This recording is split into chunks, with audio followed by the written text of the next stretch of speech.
representative. I am happy to report that all of our members are here. Thank you for reporting. Mr. Representative. Good morning, everyone. I'm Jake, the representative. I'm happy to report that all my members are present. Good morning, everyone. I'm the Group 3 representative. I'm sad to tell you that one of my group members is out for today. She is Faith Ashok po. Group 4. Good morning, everyone. I'm the representative. And with that, thank you for updating news absent and is present. Thank you all attendance monitor.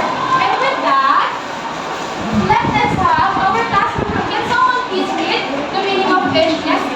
Emmanuel. Ready. R is for respect everyone and engage actively and always prepare. D, do your best. What and why learn words. And with that, I would like to ask Seven Rizal, are you all ready to learn for today? Oh, boys. And with that, let us have our first activity entitled Hit on the Book. So first, I will be showing you a picture and you need to observe what is happening, especially the arrows put in the presentation. Is that clear, Seven Rizal? Let us look at the picture. You have 20 seconds to study and observe the picture. What is happening in the arrow?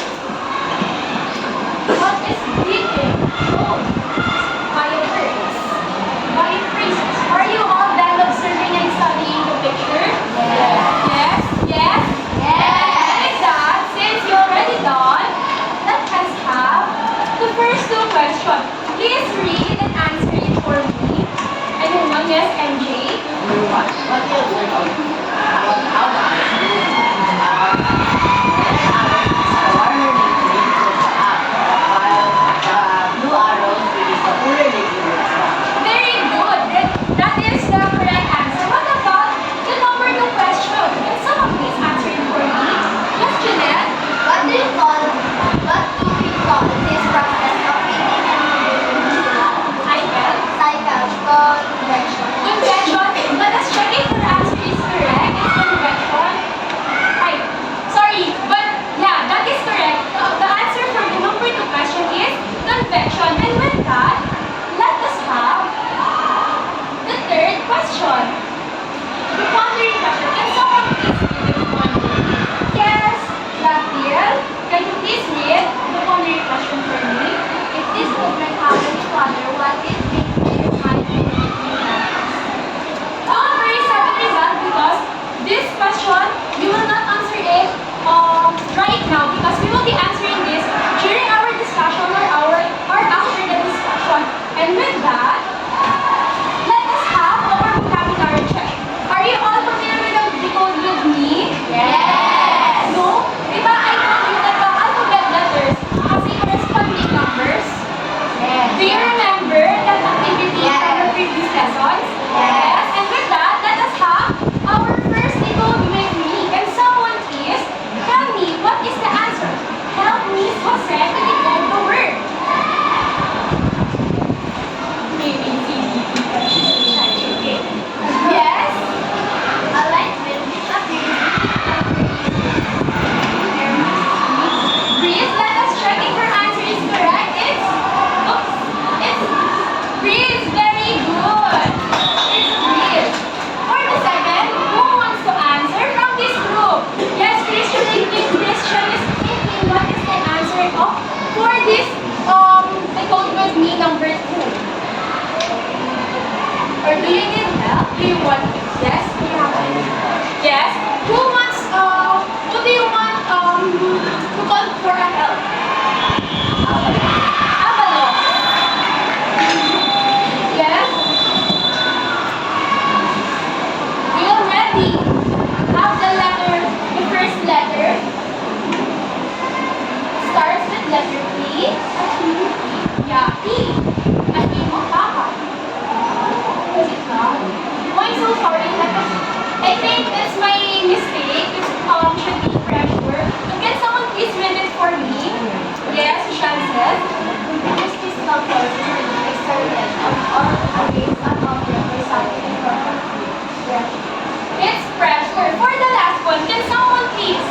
call it for me.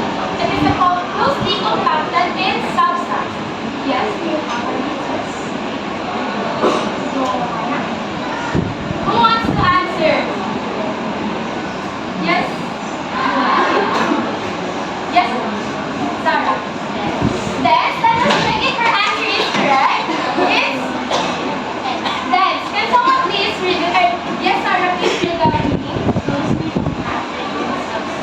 Very good. So can someone please repeat the three words that we have decoded? First, peace. Second, rest. So those are the words that we will be using during our discussion for our lesson for today. And with that, our topic is land breeze and sea breeze. With that, can you all check the materials that I already put on your table? Get the activity sheet. We have at least 3 copies for each group. 3 copies. And with that, group 1, please read the instructions. One representative, yes. Read the short passage. Look at the diagram showing the proceed to the surface of the higher degree.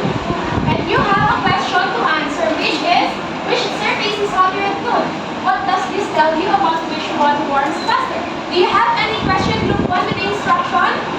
None? If none, let us now proceed to the group 2. Group 2, please read one representative, please Janelle.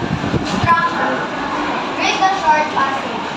Label the diagram using the flat letters A and L. Explain why you place H and L in both areas. And with that, group 2, do you have any question with the instruction that I give? None? And with that, group 3, let us proceed to the group 3. Read the instruction. Instruction. Look at the reduction. Trace the arrows to show how air moves and label the diagram using the words provided to you. Look at the explain the diagram. Explain why air moves. Do you have any question, group 3? None? Let us proceed to the group 4 if you don't have any questions. For well, please. Group 4, please read one representative. Instruction. Look at the diagram showing land cooler than heavy. Trace the arrow to show how the air moves. And label the diagram using the words provided to your group. Paste it in the diagram and explain why air moves that way. Group 4, do you have questions? None? If not, you are given 3 minutes to do the activity. After 3 minutes, you should be pasting it on our board. Is that clear, 7 Rizal? Yes. With that, since you don't have any question, your 3 minutes starts now.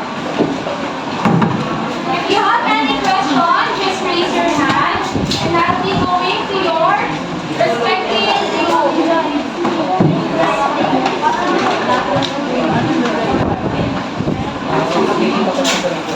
Nasa yung susi? Oo, yung nagagamitin mo na. Just raise your hand if you have questions so that I can come to your group.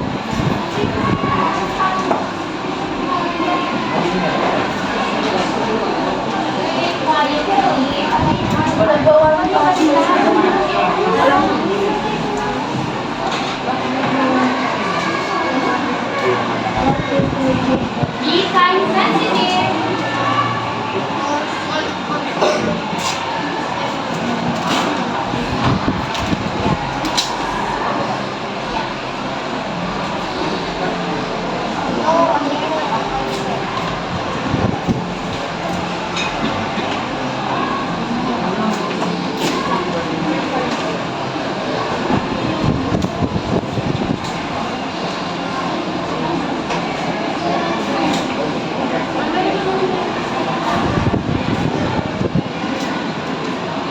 Read the passage carefully. Look at your answers. Read the passage carefully. The reading passage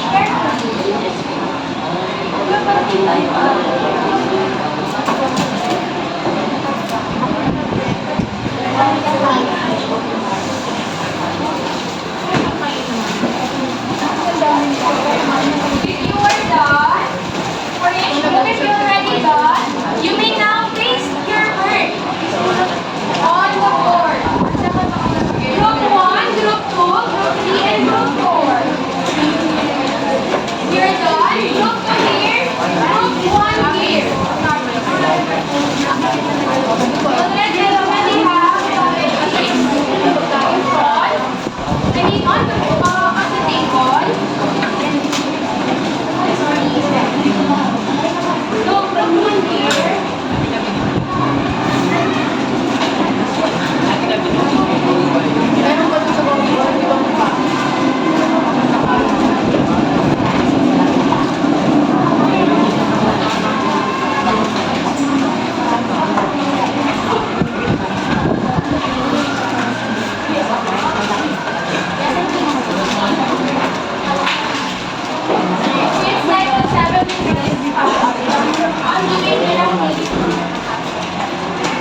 I'm the professor. And this is our station. As you can see, here in makikita nyo is 33 degrees Celsius. And this is 30 degrees Celsius. Kasi, kaya po namin nasabi na mas happy po siya pag is dahil po, mas malaki po yung area niya o yung malaki po yung area niya o yung place niya. Kaya po, the bigger the place or the area, the bigger water it needs. And water. Kaya po namin nasabi is mas marami or hindi gaano mainit yung water dahil po maliit lang po yung temperature po din or yung area po at maliit din po yung amount na nakikita po namin. Thank you with that, Emmanuel. Let us check your answer. Does it have any that eyes on me? Eyes on you. Does it correspond to my answer? With your answer in this chart? Yes. Parehas po ba? Yes or no? Yes. Very good. This is hotter at noon. The land is hotter at noon compared to the sea. Let us give them 5 out of 5. Please write your score on a piece of paper. Group 2 representative, please stand up.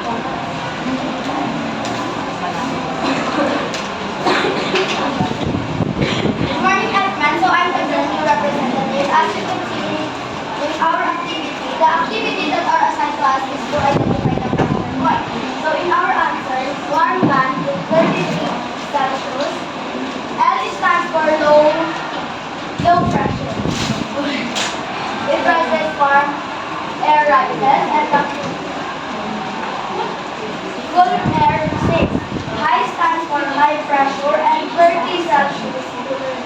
Very good. Thank you for presenting, Janelle. Let us check.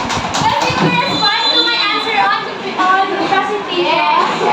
That is correct. So, it seems like the group 2 really understand the passage, meaning that we're given to them. Let us give a 5 out of 5. For the group 3, can I have the group 3 representative to present their work? Let us check. Good day everyone, I'm Marco Ihanes and I'll be the reporter of Group 2. Our assigned activity for us is display writing. This is our answer and I'll explain bakit po nabigyan ko yung answer namin. Based po na sa binasa namin, kapag po tuwing umaga or hapon, yung dad po, mas umiinit po siya kaysa po sa sea. So, by that po, yung warm air po, nag-rise po siya, then po yung sea cooler or yung full sea breeze is bumababa po. Kaya po tayo. Thank you for answering thank you for presenting your work, Ruby. Let us check if their answer corresponds to mine. Is it? Yes or no? Yes. So let us give them a 5 out of 5. For the last group, can someone group 4 Good morning everyone. So I would like to discuss things so where the warm air comes from. So yung warm air po kasi, nag-pass po siya sa, di ba po, night na po yan. So sa time na siya consider. So night time po, pero po, nanggaling po yung warm air sa previous rises po ng sun. And then yung cold down breeze naman po, nanggaling po siya sa soil po. So yung soil po kasi, and yung water and air, sila pong dalawa nag-fuse sa sun. And then, kaya po siya lumalabas. Thank you for answering. Thank you for presenting your work. Let us check if their answer. Only the diagram. Let us check. Warm air, very good. Cool land, breeze, and the arrows are correctly pasted. So let us give them a 5 out of 5. It seems like the students already understand the topic, the activity. And with that, hindi tayo matatapos doon. Let us process the activity itself. So for the first, can someone please read and answer it for me? Yes, Margot. Number 1, which surface heats up faster than the land or the sea? The surface that heats faster on the land is the land. Very good. That is because the reason why the land is hits up faster during the day than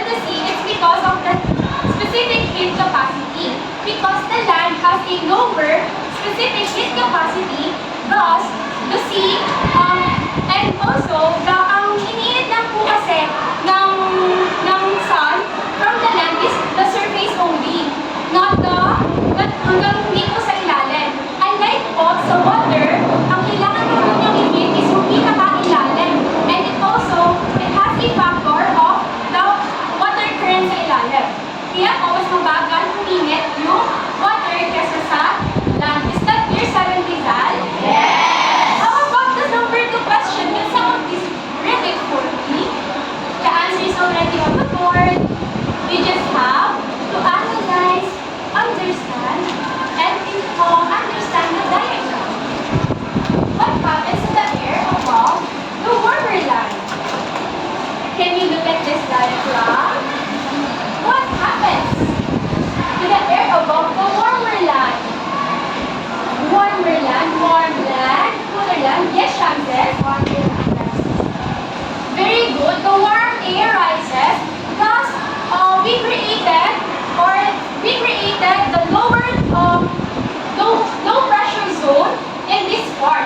With that, the warm lands, the warm air rises, and the cool air, it mixes in the cool air in this part, and with that, the cool air sinks and create the high pressure zone. Is that clear? Yes. And with that, let us have our third and fourth questions. In this group, it's already on the board. You just have to, yes, that's it. What happened to the air above the cool? Very good. The cool air, very good. The air above the cooler sea sinks, thus it creates the high pressure zone. Is that clear to everyone? Yes. And for the fourth question, who wants to read and answer? Warm air rises, sinks, and what? Cooler air move during the day and night. Can you look at this diagram, these two diagrams? This is the day, and this is the night. And what can you infer in the diagram? What happens to the cooler air? Cooler air is a wind. Thus, it is what? Yes, Emmanuel. Let us have Emmanuel. They change the position for what? What happens to the air? Where does the cooler air move during the day? Saan na po napupunta? Cooler air. Sinks. Very good. It sinks. Kasi po, what is the reason? Can someone please tell me the reason? Bakit nagsisink po ang cooler air? Because it's what? Then, it's denser than the warm air. Kaya po, nagsisink siya, bababa. Is that clear to everyone? Yes. For the 5th and 6th question, can someone please read them for me? Anyone from this group? The answer to that question is already on this picture. If in the day we call this a sea breeze, and in the night we call this a land breeze, what can you infer or how can you describe the breeze formed during the day and during the night? The land warm, and the air warm on the sea cooler. And during the night, the land cooler, so thus yes, Emmanuel, you just have to read the diagram. The sea breeze, land air or the hot air is rises, and the cool air is goes sinks in the sea breeze, and the land breeze is the cool air is sinks, and the hot air is goes rises. On the cooler side. So, the explanation is that, thank you for answering me, Emmanuel. So, here is the tip. The land air in the city is isomere. The land warmer, diba? The land warms, thus, anong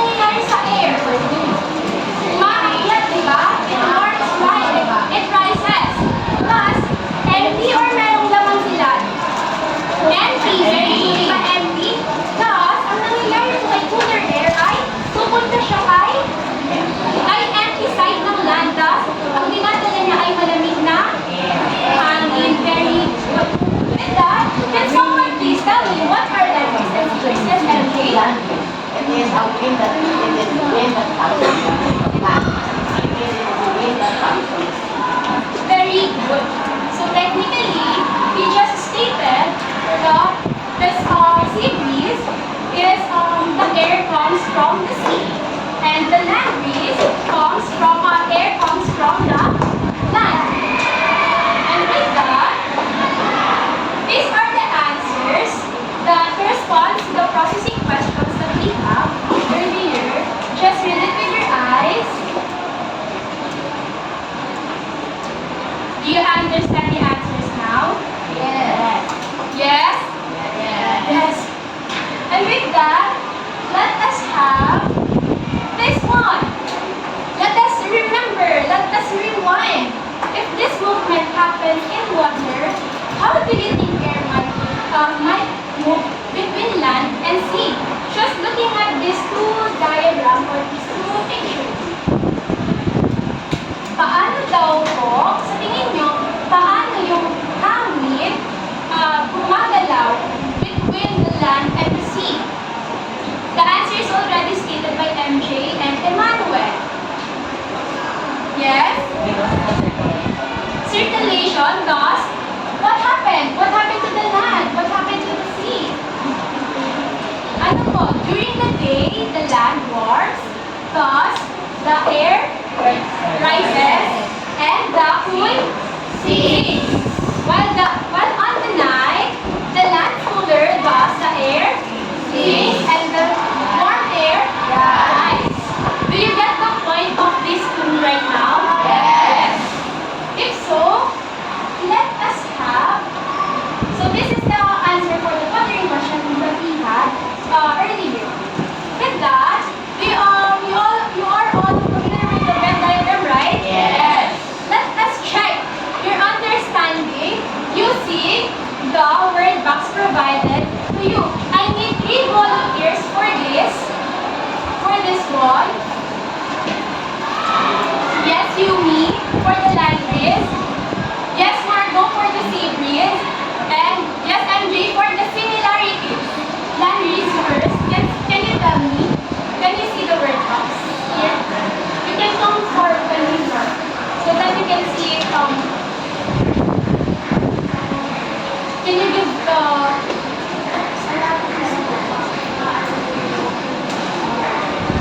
here's the mic, this is the choices that you have. So not just po yung night, and then appears at night, and then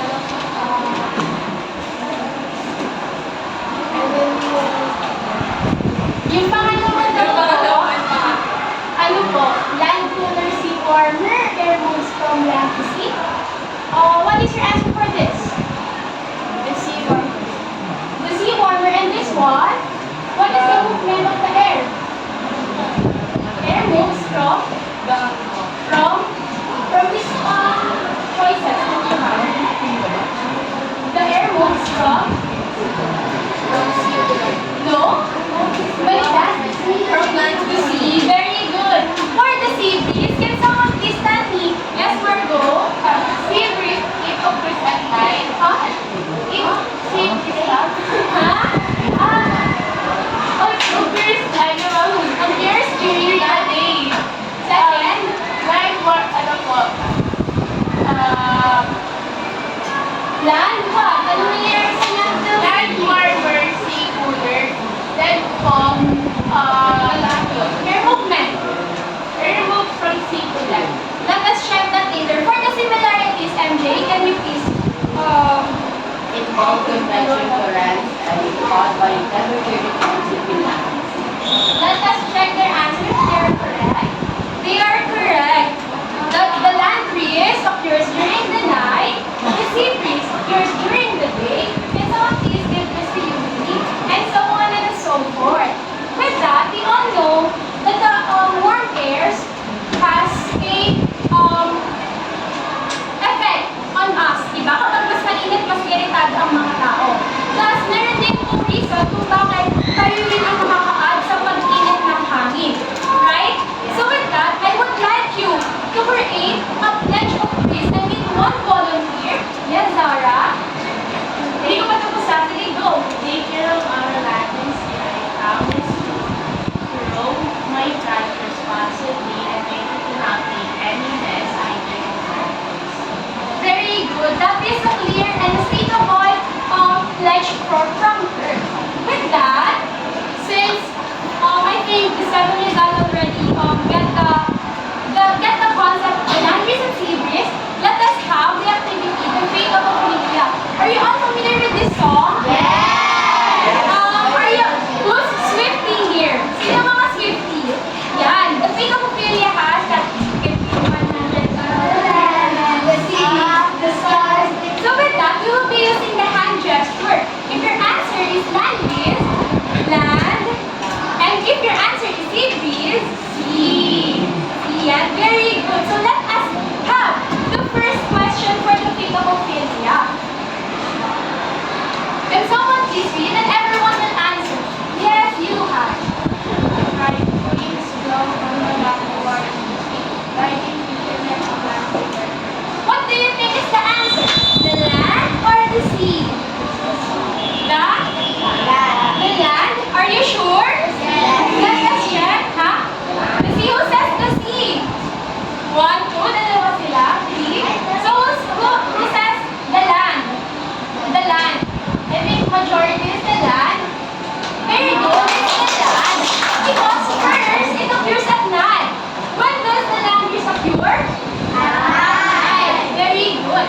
For the second one, can someone please, yes, please read the first, the second statement.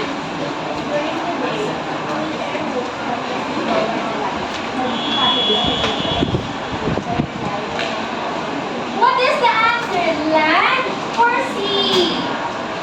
Sea. How about you? What is your answer? Land or sea? Sea? Okay, now let us check if the answer is correct. It's the sea breeze. Very good. It makes the settlers not really get the concept. And for the last one, we have, yes, Janelle, I think Janelle really wants to read this one. In the afternoon, winds from the sea towards the sun support communications and language greenhouse. What do you think is the answer? The land or the sea?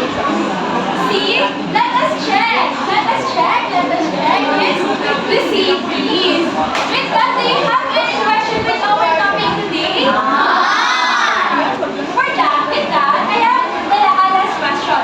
Can you now describe the process of land use and sea breeze formation during the day and night? Thumbs up if yes, thumbs up if no. Yes. Yes. Very good. And with that, let us have the last question. Can you now analyze the air movement by placing arrows on diagrams of land and sea breeze? Thumbs up if yes, thumbs down if no. It seems like everyone or majority of the class thumbs up. And with that, thank you, grade 7 result. Please stand up. Dinner is maliwan. With that, goodbye and thank you, 7 result. Goodbye and thank you, teachers, visitors.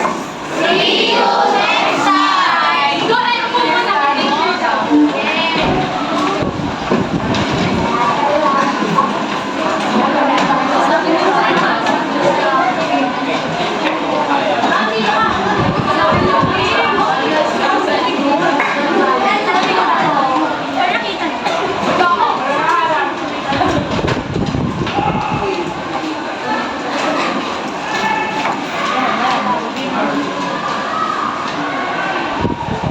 Again, 1, 2, 3, pose.